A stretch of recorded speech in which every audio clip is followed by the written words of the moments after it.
इस वीडियो में हम कार्बन साइकिल के बारे में जानेंगे। Let's start the video.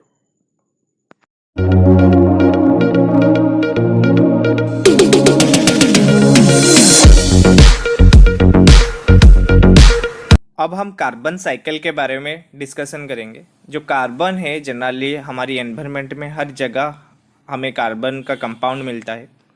तो पहले तो देख लें कार्बन कहाँ हम कार्बन फाउंड करते हैं, देख लो। पहले तो जो कार्बन है कार्बन डाइऑक्साइड फॉर्म में हमारी एटमॉस्फेयर में प्रेजेंट रहती है, और दूसरी है ये कार्बोनेट और हाइड्रोकार्बोनेट के फॉर्म एज ए सॉल्ट हमारी मिनरल्स के यूज करके वो डिफरेंट डिफरेंट कंपाउंड में प्रेजेंट रहती है। और हमारी जो फसाइल फ्यूल है जैसे हमारी कोल हो गया, पेट्रोलियम हो गया या नेचुरल गैस हो गया, उनमें भी carbon as a compound form present रहती है। और कार्बन कंटेनिंग मॉलिक्यूल जैसे हमारी बॉडी में जो प्रोटीन है, फैट है या न्यूक्लिक एसिड हो गया या हमारी जो कार्बोहाइड्रेट है, ये सब एक कार्बन का कंपाउंड का फॉर्म है।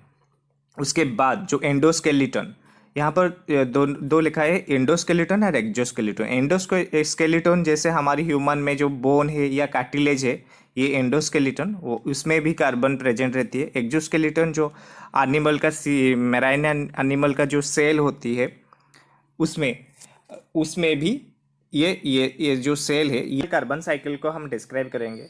इसमें तो पहला जो पार्ट है वो फोटोसिंथेसिस है। हम जानते हैं जो ग्रीन प्लांट होती है वो फोटोसिंथेसिस के प्रोसेस में हमारी जो एटमॉस्फेयर के कार्बन डाइऑक्साइड है, वो जो वाटर यहाँ से वो ऑब्जर्व किया था अपने रूट के थ्रू, यहाँ पर क्या होती है, जो carbon dioxide plus water combine होता है in presence of sunlight and the chlorophyll pigment, they converted into glucose C6H12O6 plus oxygen में कन्वर्ट होती है। ये प्रोसेस से हमारी जो carbon dioxide, atmospheric carbon dioxide है, वो प्लांट में आती है। कैसे? जो by the photosynthesis process. In this ये प्रोसेस में होती क्या है, ये जो कार्बन डाइऑक्साइड है, ये जो वाटर मॉलिक्यूल है, वो रिएक्ट होती है in presence of sunlight and chlorophyll molecules in the plant. They converted into sugar, that is glucose plus oxygen. ये जो ऑक्सीजन है ये लिबरेट हो जाएगा, एटमॉस्फेयर में लिबरेट हो जाएगा, ये एटमॉस्फेयर को ये ऑक्सीजन लिबरेट हो जाएगा।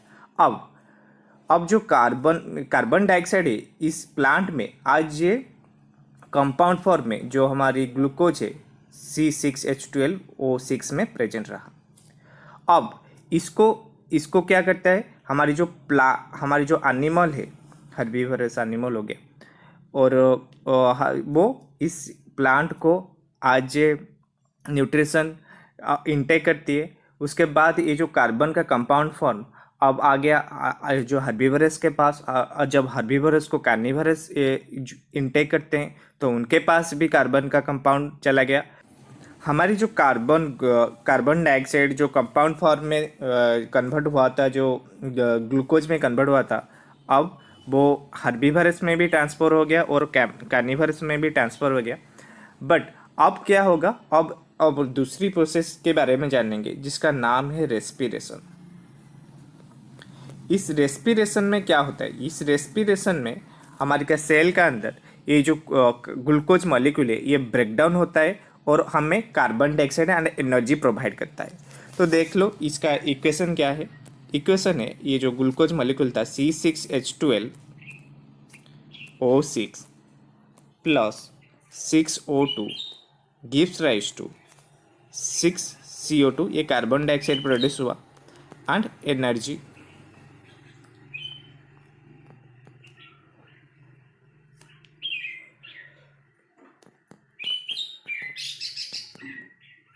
एनर्जी प्रोड्यूस हुआ।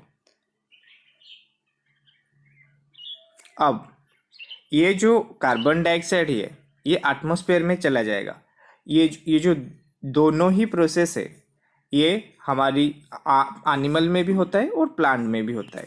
तो ये जो रेस्पिरेशन का जो बाय प्रोडक्ट है, हमारी जो कार्बन एनर्जी हो गया, वो तो एनिमल और प्लांट यूटिलाइज कर लेंगे, और जो कार्बन डाइऑक्साइड जो प्रोडक्ट हुआ यहाँ पर वो हमारी एटमॉस्फेयर में चला जाएगा। ये कार्बन डाइऑक्साइड एटमॉस्फेयर में चला जाएगा रेस्पिरेशन के थ्रू। अब जो तीसरी प्रोसेस है यहाँ पर, ये है डिकम्पोजिशन। डिकम्पोजिशन में क्या होती है? डिकम्पोजिशन में ये जो एनिमल और प्लांट है, ये जब डेड डेड हो जाएंगे या डेड हो जाएंगे, ये डीके होने लगेंगे और सड़ने लगेंगे by the help of decomposing bacteria. And इस प्रोसेस में ये जो ऑर्गेनिक कॉम्प्लेक्स ऑर्गेनिक सब्सटेंस है, ये ब्रोक डाउन होके सिंपल ऑर्गेनिक सब्सटेंस में कन्वर्ट हो जाएंगे और इनमें से कार्बन डाइऑक्साइड, वाटर और डिफरेंट मिनरल्स भी हमें मिलेगा। और यहाँ पर जो कार्बन डाइऑक्साइड हमें मिलेगा, ये कार्बन डाइऑक्साइड ये एटमॉस्फेयर में चला जाएगा। ये थी पूरी प्रोसेस हमारी बायोलॉजिकल कार्बन साइकिल के बारे में जानेंगे। यहाँ पर पहले तो जो ये जो कार्बन डाइऑक्साइड है, ये कार्बन डाइऑक्साइड जब हमारी रेन होती है, ये कार्बन डाइऑक्साइड कंबाइन हो जाता है हमारी रेन वाटर के साथ, जैसे CO2 प्लस H2O। ये फॉर्म होती है हमारी जो कार्बोनिक एसिड है, जैसे H2CO3। ये हमारी कार्बोनिक एसिड है, ये इसमें कन्वर्ट हो जाती है। कन्वर्ट होके ये रेन वाटर के साथ ये हमारी जो लैंड में आती है। यहाँ पर वेदरिंग होती है। जैसे वेदरिंग का मतलब है जो लार्ज हमारी जो रक्स है वो छोटे छोटे रक्स में कन्वर्ट होती है। इस वक्त हमारी जो H2CO3 हमारी जो कार्बोनिक एसिड था, वो मिनरल्स के साथ रिएक्ट करती है और डिफरेंट कार्बन कंपाउंड्स भी फॉर्म करती है। अब ये रेन वाटर के साथ ये आ गया हमारी ओशन में। ओशन में क्या होती है, जब ये जो कार्बनिक कंपाउंड जो फॉर्म होके आया और जो डिजल्व कार्बन डाइऑक्साइड था, वो बहुत साल के बाद ये सब धीरे धीरे यहाँ पर सेडिमेंट होने लगते हैं, नीचे सेडिमेंट होने लगते हैं, सेडिमेंट होने लगता है और सेडिमेंट होके ये लाइमस्टोन में कन्वर्ट हो जाते हैं। ये जो है हमारी यहाँ पर जो पिक्चर है, ये लाइमस्टोन है, ये लाइमस्टोन में कन्वर्ट हो जाते हैं। अब ये जो सेडिमेंटेशन के बाद, ये जो कार्बन कंपाउंड का सेडिमेंटेशन के बाद ये लाइमस्टोन में कन्वर्ट हो गया। ये लाइमस्टोन जब सबडक्शन होती है, जैसे हमारी टेक्टोनिक प्लेट में मूवमेंट होती है, ये नीचे चला जाता है, हमारी कोर के कांटेक्ट में आकर ये मेल्ट हो जाती है, उनमें से कार्बन डाइऑक्साइड निकल जाती है। वो जो कोर के कांटेक्ट के रॉक जो मेल्ट हो गया, उसको माग्मा बोलते हैं। जब हमारी वोल्केनिक एरप्शन होती है, ये जो कार्बन डाइऑक्साइड प्रोड्यूस हुआ वो यहाँ पर निकल कर हमारे एटमॉस्फेयर में चला जाता है। बेसिकली जो लाइमस्टोन है वो हम यूज भी करते हैं डे टू डे लाइफ, और जब ज़्यादा ईयर के लिए वो नीचे सेडिमेंट होके रहती है, हमारी टेक्टोनिक प्लेट के मूवमेंट के वजह से कुछ लाइमस्टोन जो सेडिमेंटेशन है वो नीचे चले जाते हैं, हमारी कोर के कांटेक्ट में आकर वो मेल्ट हो जाती हैं, उनमें से कार्बन डाइऑक्साइड निकल जाती है। वो जो मेल्ट हो गया, हमारी जो रॉक मेल्ट हो गया, उसको माग्मा बोलते हैं, उसके साथ कार्बन डाइऑक्साइड भी प्रेजेंट होता है। जब हमारी वोल्केनिक एरप्शन होती है, इस वोल्केनिक एरप्शन में कार्बन डाइऑक्साइड निकल जाती है। ये तो एक टाइप का कार्बन डाइऑक्साइड का एक चैनल कंप्लीट हुआ। दूसरी देखो, यहाँ पर क्या होती है, हमारी जो प्लांट होती है वो जब डेड हो जाती है या बुरिड हो जाती है, जो ड्यूरिंग द अर्थक्वेक या सेडिमेंटेशन होके वो 400 मिलियंस ऑफ ईयर ये कोल में कन्वर्ट हो जाती है। ये जो है ये कोल है, ये कोल में कन्वर्ट हो जाती है। और आइदर हमारी जो मैराइन एनिमल है, ये जब सेडिमेंट होने लगते हैं, डेड होके सेडिमेंट होने लगते हैं हमारी ओशन के नीचे, वो 400 मिलियंस ऑफ ईयर के बाद ये सब पेट्रोल या नेचुरल गैस में कन्वर्ट होने लगते हैं। तो ये सब प्रोसेस हमारी जियोलॉजिकल कार्बन साइकिल का एक पार्ट है। अब हमारी जो कोल हो गया या पेट्रोलियम हो गया, यहाँ पर भी ये जो कार्बन आज एक कंपाउंड फॉर्म प्रेजेंट रहती है। हम जब ये जो पेट्रोलियम हो गया या कोल हो गया, उनको बर्निंग करते हैं, कंबसन करते हैं, उसी वक्त ये जो कार्बन डाइऑक्साइड है वो निकल कर एटमॉस्फेयर में चला जाता है। तो ये थी सारी प्रोसेस। पहले तो मैंने बताया था कि कैसे कार्बन डाइऑक्साइड हमारी वाटर के साथ रिएक्ट करके एक एक जो कार्बोनिक एसिड फॉर्म करते हैं। उसके बाद वेदरिंग प्रोसेस में जैसे हमारी रॉक और मिनरल के साथ वो रिएक्ट करके डिफरेंट मिनरल्स डिफरेंट कंपाउंड में फॉर्म होके वो ओशन में आती है। उसके बाद सेडिमेंटेशन होके लाइमस्टोन कन्वर्ट होती है। लाइमस्टोन हम यूज करते हैं, या वो जब सबडक्शन हो जाता है हमारे टेक्टोनिक प्लेट के अंदर चला जाता है, वो उसके बाद वो मेल्ट होके डिफरेंट डिफरेंट और जो हमारी जो रॉक है वो जो मेल्ट होके जब वोल्केनिक एरप्शन होती है उसी वक्त ये जो कार्बन डाइऑक्साइड गैस है वो भी एटमॉस्फेयर को रिलीज होता है। हमारी जो प्लांट या एनिमल्स, मैराइन एनिमल्स जब under high pressure and temperature वो सी लेवल में सेडिमेंट होके रहती हैं वो फॉर मिलियंस ऑफ ईयर्स, दे ये पेट्रोलियम में कन्वर्ट हो जाते हैं। और लैंड एरिया में जब हमारी जो प्लांट है under high temperature and pressure जब नीचे दबकर रहते हैं या ब्रूड होके रहते हैं मिलियंस ऑफ ईयर के लिए, वो कोल में कन्वर्ट हो जाते हैं। ये जो है ये फसिल फ्यूल है। इसको हम जब कंबसन करते हैं या बर्निंग करते हैं उनमें से कार्बन डाइऑक्साइड निकल के हमारे एटमॉस्फेयर में चला जाता है। ये ऑल टोटल है हमारी जियोलॉजिकल कार्बन साइकिल के बारे में।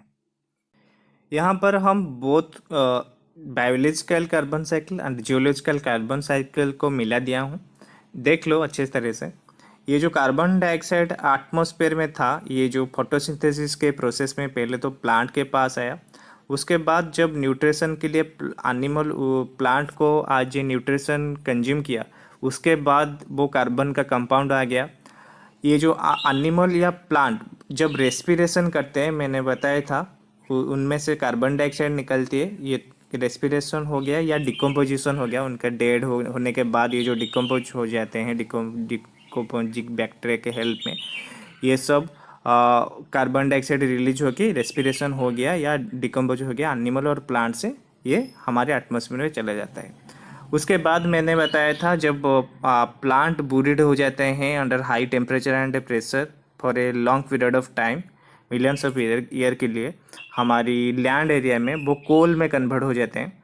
अगर मैराइन एनिमल या प्लांट बूरिड हो जाते हैं हमारी ओशन के नीचे for long period of time under high temperature and pressure, वो पेट्रोलियम में कन्वर्ट हो जाते हैं। जब हम ये पेट्रोलियम हो गया या कोल हो गया, इन दोनों को बर्निंग करते हैं, हमें कार्बन डाइऑक्साइड रिलीज होता है, वो एटमॉस्फेयर में चला जाता है।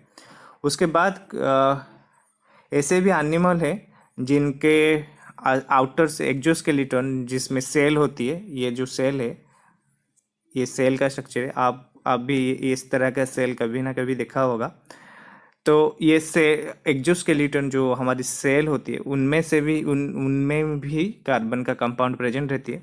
और मैं बताया था जैसे हमारी रेन के टाइम जो हमारी कार्बन डाइऑक्साइड कैसे वाटर के साथ रिएक्ट करके कार्बोनिक एसिड फॉर्म करता है, वो वेदरिंग की प्रोसेस में कैसे में कार्बन कंपाउंड में फॉर्म होके वो कार्बोनेट का कंपाउंड में फॉर्म होके वो कार्बोनेट हमारी वाटर में आती है, और वाटर में डीजल कार्बन डाइऑक्साइड भी होती है।